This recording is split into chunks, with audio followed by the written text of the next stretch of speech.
Et salut les potes, aujourd'hui on est parti pour une petite vidéo CRA. On va s'amuser avec la ceinture de classe pour jouer le mode R avec triple dévo. Vous allez voir qu'il y a certains match-up où c'est vraiment un build hyper intéressant, c'est pas du tout un build troll. Je vous présente quelques petits combats, je vous montre le stuff, tout ça, c'est parti. Et on est parti dans ce premier combat en miroir de CRA contre Quint Flush Royal qui est en mode pupu expia classico. Je sais que je vais devoir foncer, faire du régène, au moins. Enfin, soit en me disant que je vais pouvoir le clean avant le tour 7, soit en me disant que je vais pouvoir régène assez fort pour pouvoir l'encaisser. J'hésite tout bêtement au tour 1 de m'avancer comme un fou furieux. Excusez-moi pour le petit follow de Twitch. Quoi de plus pour l'instant? Il va nous placer tout ce qui est retrait PM. Il va pas réussir à tuer la balise, c'est parfait.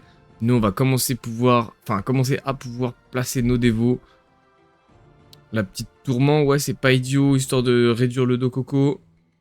Une petite recul, on se place. Ok, je vois qu'il a même pas de dos coco.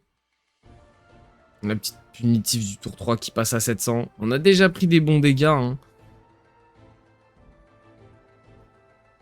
Ivoire 3600, je vais quand même me safe avec une petite balise quelque part. Et il va être temps de se soigner, hein. Ouais, hein. Voilà, la grosse dévo à moins 800. Ça nous remet des bons PV, hein, entre le proc Sylvestre, la régène de la dévo, la balise qui va tomber juste après. Ça nous permet quand même vraiment bien d'encaisser. On a toujours assez de PM pour aller le choper. On va aller recharger nos dévos comme des bourrins. Ah non, je l'ai déchargé pour spammer le double dévo, clean la balise de rappel. C'est pas idiot. Nous, comme ça, on a réussi à lui grappiller 600, 800 HP. C'est pas dingue, mais au moins on a pris un tour full life. Là, ce tour 5 fait mal, mais je sais que les 1500 HP derrière, je vais pouvoir les finir, même si je n'ai plus mon boost. Hop, on va se sentinelle et pouvoir profiter du triple dévo pour achever ce combat. Bon, franchement, en miroir de CRA, c'était facile pour présenter, pour mettre en jambe un petit peu le build. On enchaîne tout de suite avec un autre combat.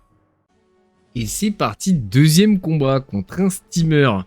La classe est vraiment pas facile à affronter. Surtout que là, il va me jouer, je vous spoil, avec Bati plus gardienne, pardon. Donc, capacité de sustain vraiment conséquente. D'où l'intérêt de ce build en vérité. Là, on va directement charger nos dévos, placer une petite flèche de tourment pour pouvoir lui réduire ses heals si jamais il veut se mettre la gardienne.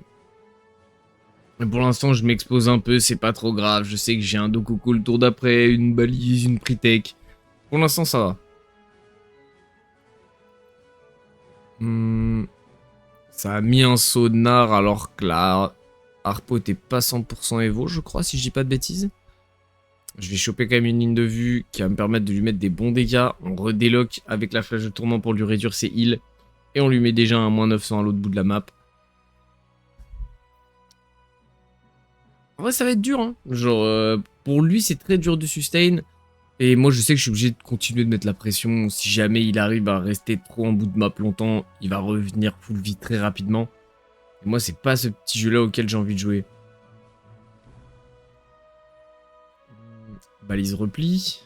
Ouais, une seule repli va suffire. J'ai la PO, c'est parfait. On recharge les dévos, on remet une petite tourment. On n'a pas eu besoin de mettre triple dévo ce tour-là, étant donné qu'on avait la balise à reposer. Et là, du coup, le prochain tour, on va pouvoir théoriquement la placer notre triple dévo. On prend des bons dégâts, hein, franchement. Mais bon, il a déjà vu. On a 1000 HP d'avance. 1000 HP d'avance, c'est quand même vraiment pas mal. Ah, même plus que ça, en vrai, je suis quasiment full vie. Hein. Allez, 1400 HP d'avance. On va remettre. Ouais, double dévo comme ça, la déclencher, lui remettre la tourment. Il se retrouve à 900 HP avec les soins divisés par 2. En fait, c'est ça, hein, c'est s'il a pas le 50% avec quelque chose qui... à la limite avec un bouclier résistance, c'est vraiment très compliqué pour lui de sustain ça. Hein. Il va même pas réussir à proc sa gardienne. Et Et là, je pense que 1000 HP, je devrais pouvoir réussir à les faire quand même. Sans trop de problèmes, on arrive à clean notre petit steamer au tour 5. Franchement, ce combat était expéditif. Mais franchement, c'est comme ça que j'aime bien gérer les Sadida, les steamers, les Unutroph. Je vois si je vous mets un dernier petit combat ou pas. Et puis sinon, je vous présente le stuff tout de suite. Et on est de retour sans la musique pour présenter le petit stuff. Alors, plein de choses que l'on peut varier, mais la base va rester une full panoplie égarée avec une full panoplie Valet Vénard. Ces deux panoplies se combinent très très bien pour pouvoir laisser un trou avec la ceinture de classe. Après, on a quand même pas mal de choses que l'on peut moduler. Tout ce qui est familier, bouclier, corps à corps, Dofus. Donc je vais déjà vous montrer les stats telles quelles. Donc on a un 12-5-5, je me mets en 5 PM généralement sur ce stuff, on peut aller chercher le 6 PM mais je préfère maximiser les stats. Au moins on a le 12 PA, on a 5 PO, c'est très bien. 5 PO sachant qu'on est en phonétique. On se retrouve du coup avec un petit 1150 de stats. 1150 de stats, un 114 esquive PM qui est vraiment très agréable par exemple pour taper les Sadida avec ce build.